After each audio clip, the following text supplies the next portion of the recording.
नमस्कार दोस्तों, competition war के यूट्यूब चैनल में आपका स्वागत है। मेरा नाम है संदीप। उपस्थित हूं आपके लिए लेकर करंट अफेयर्स की एक स्पेशल क्लास। और आज की क्लास में दोस्तों हम बात करेंगे कृत्रिम बुद्धिमत्ता पर वैश्विक शिखर सम्मेलन आयोजित हुआ नई दिल्ली में, भारत में। इसी के संदर्भ में विस्तार पूर्वक जो भी एग्जाम के पॉइंट ऑफ व्यू से इंपॉर्टेंट होगा इस सम्मेलन से हम डिस्कस करने वाले हैं। दोस्तों ये वीडियो आपको कहां-कहां यूजफुल है स्क्रीन पर आप देख सकते हैं। यदि आप चैनल पर अभी आए हैं, नए हैं, तो सबसे पहले चैनल को सब्सक्राइब कर दीजिए, बेल आइकन को हिट कर देंगे ताकि आने वाले वीडियोस के नोटिफिकेशंस आपको टाइम टू टाइम मिलते रहेंगे। इस वीडियो के डिस्क्रिप्शन में चैनल पर रिसेंटली पोस्टेड कुछ वीडियोस के लिंक लगा रखे हैं, लिंक को जरूर आप चेकआउट करेंगे। ठीक है, तो आइए चलिए डिस्कस करते हैं कृत्रिम बुद्धिमत्ता पर वैश्विक शिखर सम्मेलन पर। तो चलिए आइए स्टार्ट करते हैं विस्तार पूर्वक डिस्कशन कृत्रिम बुद्धिमत्ता पर वैश्विक शिखर सम्मेलन यानी कि GPAI पर। दोस्तों 12 दिसंबर 2023 को नई दिल्ली के प्रगति मैदान स्थित भारत मंडपम में भारत के प्रधानमंत्री जी द्वारा कृत्रिम बुद्धिमत्ता पर वैश्विक भागीदारी यानी कि global partnership on artificial intelligence यानी कि GPAI शिखर सम्मेलन का उद्घाटन किया गया।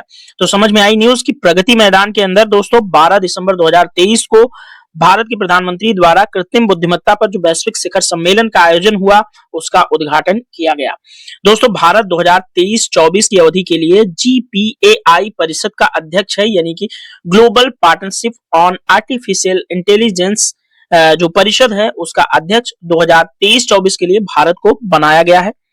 दोस्तों GPAI 28 देशों का एक संगठन है। अब आपको समझ में आया होगा कि कृत्रिम बुद्धिमत्ता पर जो वैश्विक भागीदारी है दरअसल वो 28 देशों का एक संगठन है। इसमें यूरोपीय संघ द्वारा जो है GPAI की एक नई दिल्ली घोषणा पत्र जारी किया गया। ठीक है, GPAI की स्थापना दोस्तों कब हुई याद रखिएगा, 15 जून 2020 को 15 संस्थापक सदस्यों द्वारा इसकी स्थापना की गई। भारत इसके संस्थापक सदस्यों में से एक है। वर्तमान के अंदर दोस्तों इसके 29 सदस्यों में यूरोपीय संघ और 28 सदस्य शामिल हैं। ठीक है, ठीक आपको समझ में आ गया कि 28 देश हैं, एक यूरोपियन यूनियन इसमें शामिल है, तो कुल मिला के 29 मेंबर हो गए। अब आपको ये भी समझ में आना चाहिए कि जब ये सम्मेलन नई दिल्ली में हो रहा है तो वैश्विक भागीदारी पर कृत्रिम बुद्धिमत्ता का जो सम्मेलन पहली बार हुआ वो कब आयोजित हुआ। तो आपको बता दूं कि पहला शिखर सम्मेलन 3 से 4 दिसंबर 2023 को कनाडा के मॉन्ट्रियल में आयोजित हुआ था। दोस्तों यहां पर ये 2023 जो है ये थोड़ा सा प्रिंटिंग मिस्टेक है दोस्तों। इसका जो 3 से 4 दिसंबर उसके बाद का जो सन का डेट है ये मैं आपको सन जो है ये आपको मैं इस कमेंट में यहाँ पर पिन कर दूंगा। यहाँ पर मेरी तरफ से एक प्रिंटिंग मिस्टेक है, इसके लिए मैं आपसे माफी चाहूंगा। ठीक है, और ये सम्मेलन पहला वाला कनाडा के मॉन्ट्रियल में ही आयोजित हुआ है। और ये कृत्रिम बुद्धिमत्ता पर जो वैश्विक भागीदारी का शिखर सम्मेलन है भारत में जो आयोजित हो रहा है ये चौथा सम्मेलन आयोजित हो रहा है। ठीक है, तो आइए चलते हैं आगे। दोस्तों इस सम्मेलन के दौरान भारत के प्रधानमंत्री ने राष्ट्रीय AI पोर्टल पर चर्चा की, एरावत पहल पर प्रकाश डाला और डीप फेक तकनीक के संभावित दुरुपयोग पर चिंता व्यक्त की। आगे हम डीप फेक टेक्नोलॉजी क्या होती है इस पर भी बात करेंगे। दोस्तों प्रधानमंत्री ने डिजिटल समावेशन को बढ़ाने के लिए डिजिटल सेवाओं को स्थानीय भाषाओं में उपलब्ध कराने के लिए कृत्रिम बुद्धिमत्ता पर उपयोग करने का सुझाव भी दिया। जिम्मेदार AI, डेटा गवर्नेंस, रोजगार का भविष्य तथा नवाचार एवं व्यवसायीकरण GPAI में आयोजित 4 सत्रों के 4 भिन्न विषय थे। इन विषयों को आप याद रखिएगा, जिम्मेदार AI, डेटा गवर्नेंस, रोजगार का भविष्य तथा नवाचार एवं व्यवसायीकरण, ये 4 जो है विभिन्न विषय थे जिन पर चर्चा हुई सम्मेलन के दौरान। शिखर सम्मेलन दोस्तों AI प्रगति को प्रदर्शित करने एवं उद्योग पैनल चर्चा, कार्यशालाएं, अनुसंधान गोष्ठी, हैकाथॉन और ग्लोबल AI एक्सपो जैसे विभिन्न अन्य जो कार्यक्रम हैं वो भी इसके अंदर शामिल हैं। अब GPAI पर जो दिल्ली घोषणा पत्र जो है यहाँ पर पेश किया गया ये काफी इंपॉर्टेंट है। एग्जाम के अंदर आपसे सीधे पूछ सकता है कि दिल्ली घोषणा पत्र किस चीज से रिलेटेड है, 1 2 3 4 ऑप्शन में दे देगा और आपको AI भी ऑप्शन में रहेगा यानी कि आर्टिफिशियल इंटेलिजेंस, कृत्रिम बुद्धिमत्ता। तो आपको याद रखिएगा कि दिल्ली घोषणा पत्र कृत्रिम बुद्धिमत्ता से रिलेटेड है। ठीक है, अब आइए बात कर लेते हैं। तो ये दोस्तों नए अवसरों का दोहन करने और कृत्रिम बुद्धिमत्ता के विकास, तैनाती और उपयोग से उत्पन्न होने वाले जोखिमों को कम करने की आवश्यकता को इस घोषणा पत्र के अंदर स्वीकार किया गया। मानवीय गरिमा, मानवाधिकार और लोकतांत्रिक मूल्यों को बनाए रखने की प्रतिबद्धता भी इस दिल्ली घोषणा पत्र के अंदर व्यक्त की गई। साथ ही दोस्तों दिल्ली घोषणा पत्र के अंदर एआई में विश्वास, पारदर्शिता, जवाबदेही और समावेशिता को बढ़ावा देने के महत्व पर जोर दिया गया। संयुक्त राष्ट्र के सतत विकास लक्ष्यों में योगदान देने और वैश्विक चुनौतियों का सामना करने के लिए एआई की क्षमता को पहचानने पर भी इस घोषणा पत्र में जोर दिया गया। डिजिटल सार्वजनिक वस्तुओं को साझा करने के लिए global digital public infrastructure repository की स्थापना और रखरखाव के समर्थन में भारत ने प्रस्ताव पेश किया। दोस्तों अब एरावत एक शब्द यहां पर आया था, ये शब्दावली एरावत क्या है एआई के संबंध में, इस पर हम लोग बात करेंगे।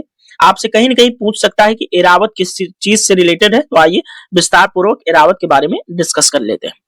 दोस्तों नीति आयोग ने वर्ष 2019 में आर्टिफिशियल इंटेलिजेंस रिसर्च एनालिटिक्स और नॉलेज एसिमिलेशन प्लेटफॉर्म, रावत का फुल फॉर्म यहां पर देख लीजिए, आर्टिफिशियल इंटेलिजेंस रिसर्च एनालिटिक्स और नॉलेज एसिमिलेशन प्लेटफॉर्म नामक एक क्लाउड कंप्यूटिंग प्लेटफॉर्म को स्थापित किया। तो याद रखिएगा 2019 के अंदर नीति आयोग ने एरावत प्लेटफॉर्म को एस्टेब्लिश किया था और ये क्या है, एक क्लाउड कंप्यूटिंग प्लेटफॉर्म है। ठीक है, याद रखिएगा। और इसके लिए दोस्तों कैबिनेट नोट भी प्रसारित किया गया था। क्लाउड कंप्यूटिंग दोस्तों प्लेटफॉर्म बनाने का कदम जो है एआई और शिक्षा, स्वास्थ्य, कृषि, शहरीकरण, गतिशीलता जैसे क्षेत्रों में बदलाव के मामले में भारत को उभरती अर्थव्यवस्थाओं में अग्रणी बनाने के सरकार के लक्ष्य का एक हिस्सा है। तो याद रखिएगा एरावत किस चीज से रिलेटेड है, तो क्लाउड कंप्यूटिंग एक प्लेटफॉर्म है जो आर्टिफिशियल इंटेलिजेंस की टेक्नोलॉजी का जो है शोधन करता है। ठीक है, तो चलिए आगे बढ़ते हैं। इस सम्मेलन में और क्या कुछ जो चीजें निकल कर आई हैं डिस्कस करते हैं। दोस्तों डीप फेक आया था, तो डीप फेक शब्दावली क्या है, ये काफी चर्चित विषय रहा पिछले दिनों। आप जानते होंगे कि सोशल मीडिया पर आपने देखा होगा कि फिल्म अभिनेत्री हैं एक रश्मिका मंदाना, उनका एक डुप्लीकेट वीडियो यहाँ पर एआई की मदद से प्रिपेयर किया गया था। किसी फ्रॉड व्यक्ति ने प्रिपेयर करके उसको काफी सोशल मीडिया पर उसको प्रचारित किया जा रहा था, जिससे उनकी जो चीजें हैं वो उनके जो अधिकार थे वो काफी वायलेट हुए थे। तो इस संबंध में एआई हमारे लिए काफी इंपॉर्टेंट है। एआई समझाऊं इससे पहले आप यहाँ पर एक इमेज लगाई गई है यहाँ पर व्लादिमीर पुतिन की।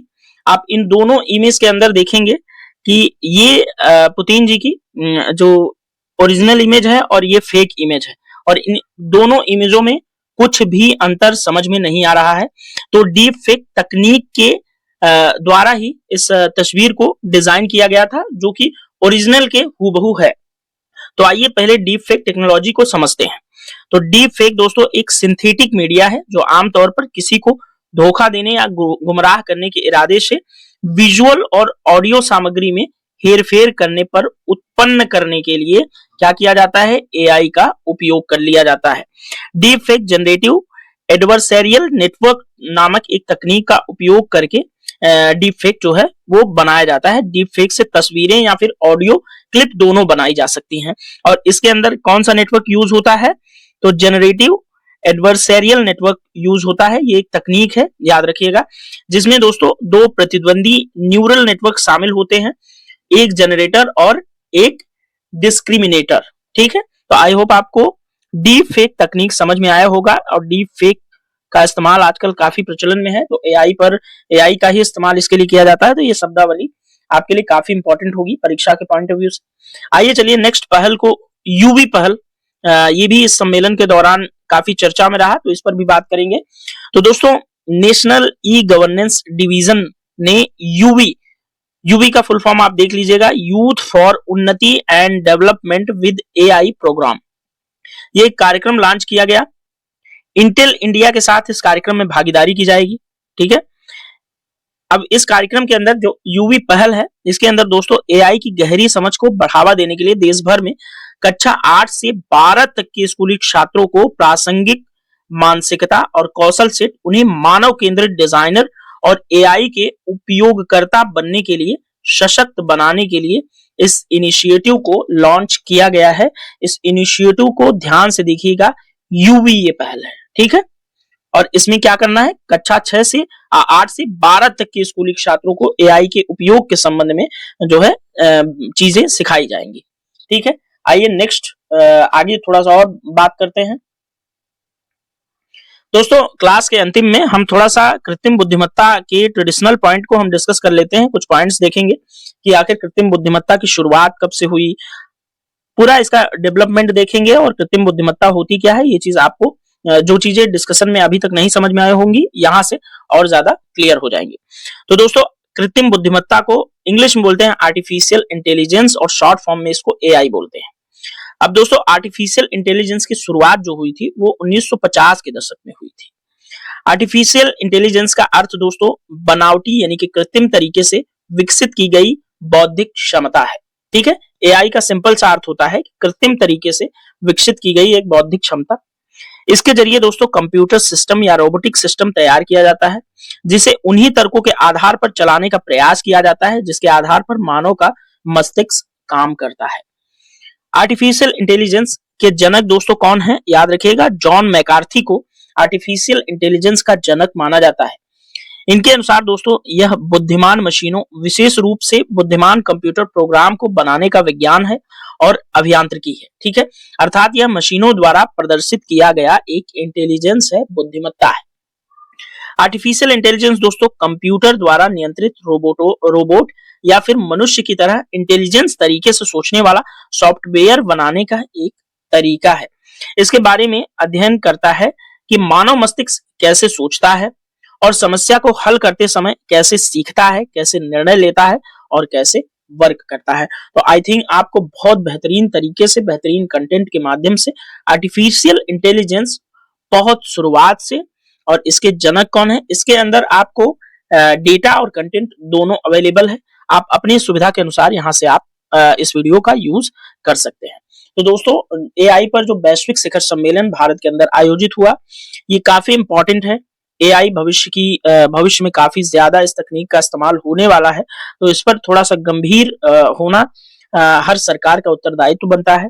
तो इस पर हमारी भी सरकार काफी अवेयर है, तो इसके लिए उन्होंने एक सम्मेलन का ऑर्गेनाइज किया जो कि विश्व स्तर पर प्रत्येक देश में बारी बारी से होता है और ये चौथा ही शिखर सम्मेलन है।